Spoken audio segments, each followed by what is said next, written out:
Yan, magandang tanghali po sa inyong lahat, mga kalapatids, mga kapatid, mga kaibigan. Nandito po tayo ngayon sa labas ng amin pong bahay at nandito tayo sa may tambakan ngayon, ginawang tambakan. Dati itong istante ng atin pong mga inaalagaang gapis noong araw.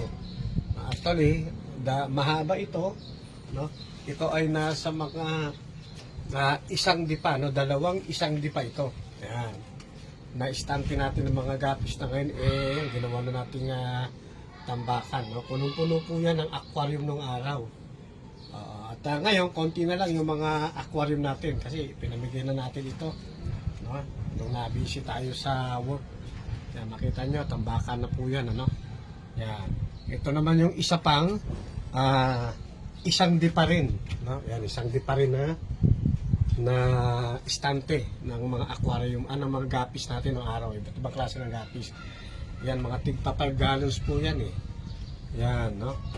So sa ilalim may mga makita kayo, may tampa yan, ano?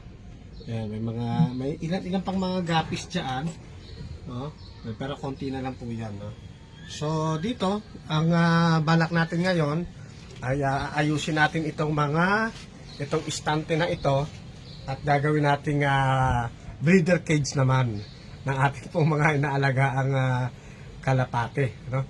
Babalutan natin to ng yero, tapos lalagyan natin ng steel matting, then lalagyan din natin ng screen na na medyo pino para hindi papasukin ng daga, no?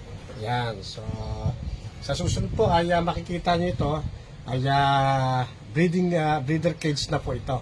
At yung mga nasa taas natin na nakita ninyo nung mga nakaraan, yung ating English carrier at saka yung ating yung ating mga tipplers at gayon din yung ating German Beauty ay i-set natin dito para tayo ay makapag-produce, makapagparami.